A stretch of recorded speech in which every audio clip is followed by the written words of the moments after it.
Hi, everyone. This is Dr. Grace Estrada, and this is Psych 92. Today, we're going to talk about Chapter 7, Cognitive Development in Early or Emerging Adults. So let's get started.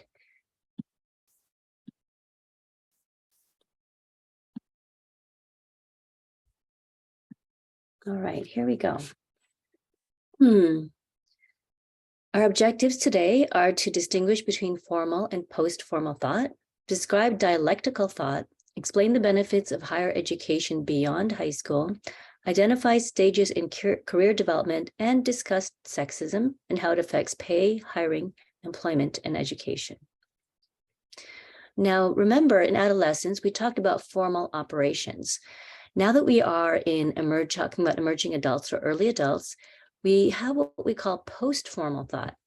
So in post-formal thought, you're basing decisions not only on what you want to happen or what your ideals are, but really what's realistic and practical. And this is very relevant because at this stage is when many people are making life-changing career and relationship decisions. So post-formal thought also involves making adaptive choices, meaning that, okay, perhaps you wanted to be a doctor, but it turns out you really hate biology. And so that's not going to work. So perhaps you'll consider another aspect of the health field instead. So the idea here is you might have a dream, but with post-formal thought, you're starting to think about what is really realistic and practical. Or perhaps maybe you do love biology, but maybe it's the cost of the education that is prohibitively expensive. Then you might have to make adaptations in how you're going to pursue that education. In post-formal thought, you're not as influenced by what others think. This is a really significant change when you enter adulthood. In adolescence, you're very reliant on your peers and hopefully your parents as well. But as you enter adulthood, you start to think more for yourself and less about what other people are thinking. What experience teaches us is that possibilities does not always equal reality. And this is part of that cognitive development with our brains, that our prefrontal cortex is really maturing, and we start to make more refined, considered decisions in our plan of action. With dialectical thought, you're bringing together salient, meaning really relevant aspects of two opposing viewpoints or positions. For example, maybe you're torn between two career paths that are completely different. Maybe you really like finance, but you're also interested in healthcare. And so with dialectical thought, you would be considering, what are the aspects of finance that I really like? What is it I like about healthcare? And hopefully be able to bring it together. In adolescence, we tend to think in dichotomies, meaning it's either or. There's no merging of the two. So an adolescent might think, oh, I can only be in healthcare or I can only be in finance. I have to choose between the two. As adults, we understand that we need to go a little bit deeper than just the surface comparisons and maybe find a pleasant middle in between. So dialectical thought is more realistic because nothing is perfect. We are constantly making adaptations based on new information. So post-formal thought and dialectical thought are not opposite. They work together, but they're slightly different aspects. So here's a question. Does everyone reach formal operations and beyond? The short answer is no. What we found is that formal operational thought is heavily influenced by how much experience you have with this type of thinking, and also education. So formal operational thought will be much more prevalent in societies that have education as a main priority. The experience we're talking about is in abstract thinking. So if you're in a society where it's really much more practical, it's kind of day-to-day skills that you're really honing, you're not really going to think about abstract thought. It doesn't mean that these societies are dumber in any way. It's just a practice in different types of thinking. So we realize it is actually highly related to specific education that you have. And also it's important to know that practice of abstract thinking in one area does not equal abstract thinking in all areas. So oftentimes people don't realize music is an abstract way of thinking, right? You're taking these notes and you're translating them into sound. That's a kind of abstract thinking. But somebody who is really good at mathematical abstract thinking may not be good at musical thinking. And that's what we mean by being practiced in one type of thinking abstractly in one area does not equal the same as that practice in other areas. Education. All right. So in 2016, we had about 36% of 18 to 24-year-olds who attend college. When the economy is good, we actually have fewer people attending college because they often decide to work instead of going to school. 59% of adults over age 25 have completed some college, and community college students are certainly comprise a large part of that. Approximately 32.5% have a bachelor's degree or higher. That does depend on the state. So Washington, D.C. and California actually have higher percentages of residents who have a bachelor's degree or higher than other parts of the United States. 56% of four-year college students graduate within 6 years. Yeah, isn't that interesting? So we used to call junior colleges two-year colleges, but we know that most people do not actually finish in 2 years, especially if they decide to work full-time. Then that's going to stretch out that 2-year component. And it's true also for quote unquote four-year colleges that many people do not actually finish their education in the 4 years that is expected. So the 2 years, in order to complete in 2 years, you need to be taking 15 units per semester, and many students don't do that. Similarly, with four-year college students, you need to be taking 15 units to finish in 4 years. So we say 12 units makes a full-time student, 15 units makes an on-time student. Why do we even pursue college? Well, it is a way to really open the door in terms of many career options.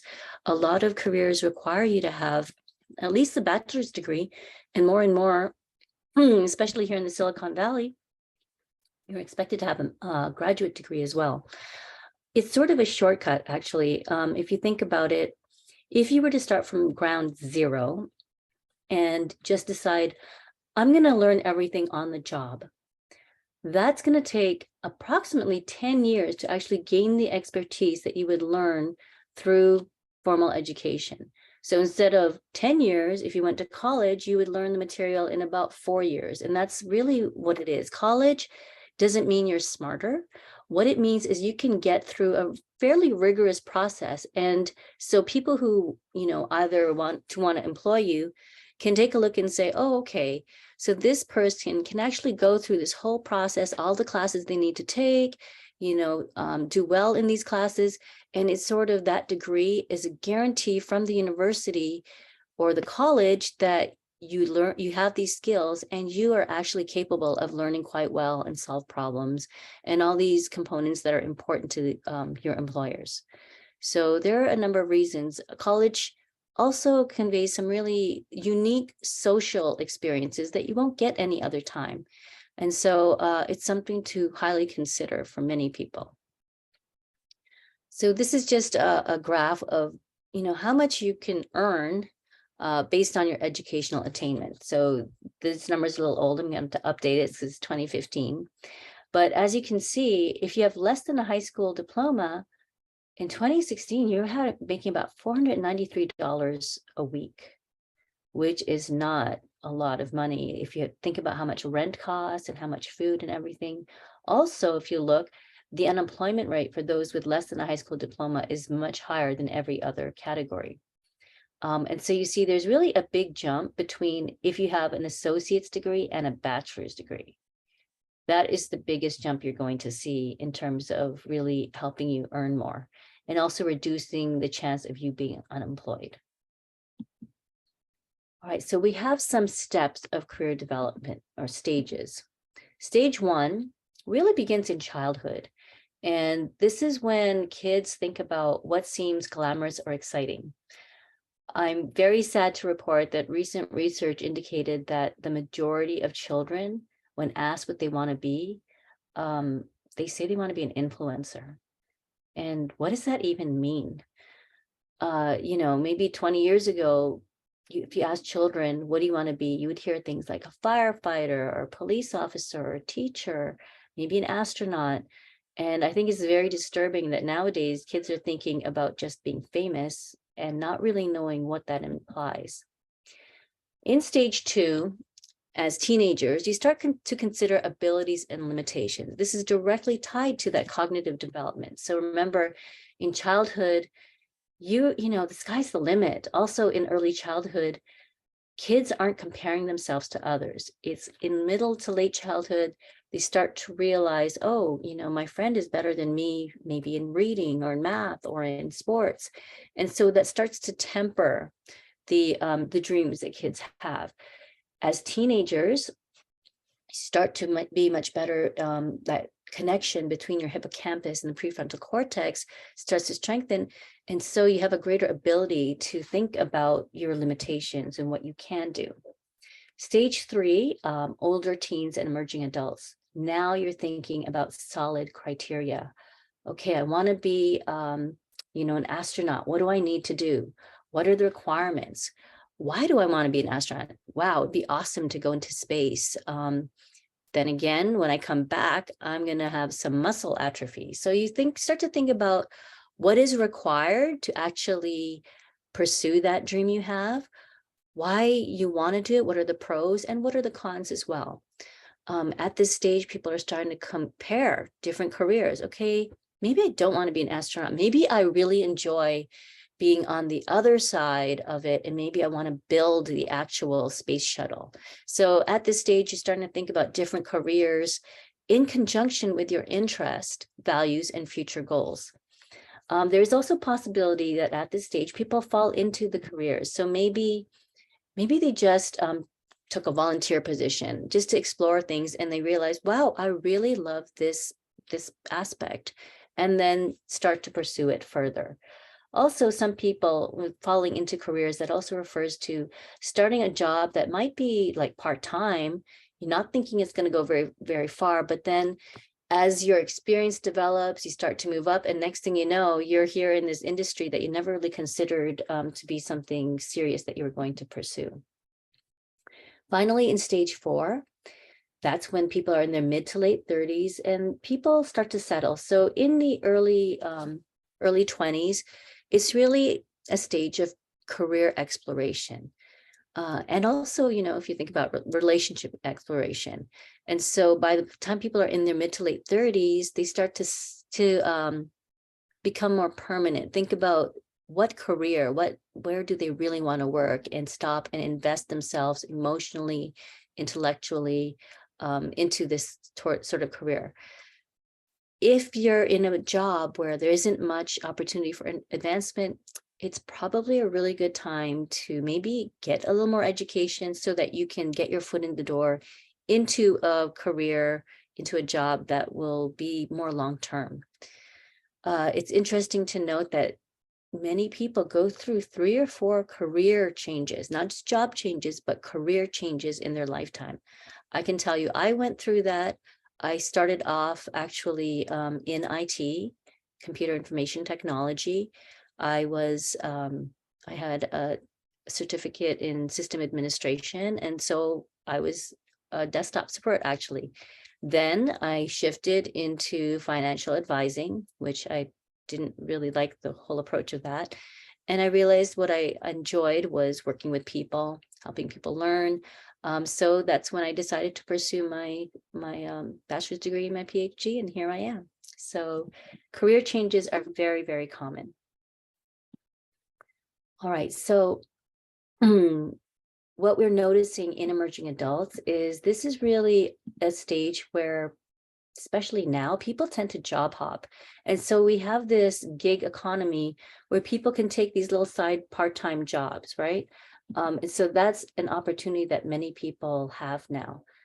Millennials are known to job hop more than previous generations. Millennials are also known, millennials and even Gen Z starting, they're less likely to give 2 weeks notice when they don't want to continue a job. Like they just stop showing up, and that's really problematic. It's not very professional, and I discourage that completely. What do millennials look for? They want work to be purposeful. They want to feel like they're making a difference in their job. So it's beyond just, I want some money, I need some money. They're really looking for emotional, personal satisfaction. So NEET stands for neither employed nor in education or training. It's not a good place to be. So the idea is that if you're not employed, you should be doing something to improve your skills so that you can get employed or get into a career that's really relevant to you. In 2015, nearly 17% of 16 to 29-year-olds were neither employed nor in education training. We have a situation now because of the pandemic, because that we're missing people. We have a shortage of people to get into these jobs. We're in a situation where you're getting $25 an hour to work in and out. When you have that kind of money you're talking about, unfortunately, a lot of people decide they would rather earn money than go to school. And what's important to note is this situation is not going to last forever. So the more skills you have, the better position you're going to be in to pursue a career that you really want to enjoy. Okay, let's talk about gender, careers, and sexism. Sadly, this is still extremely prevalent. So sexism is when somebody has prejudice or discrimination based on a person's sex or gender identity.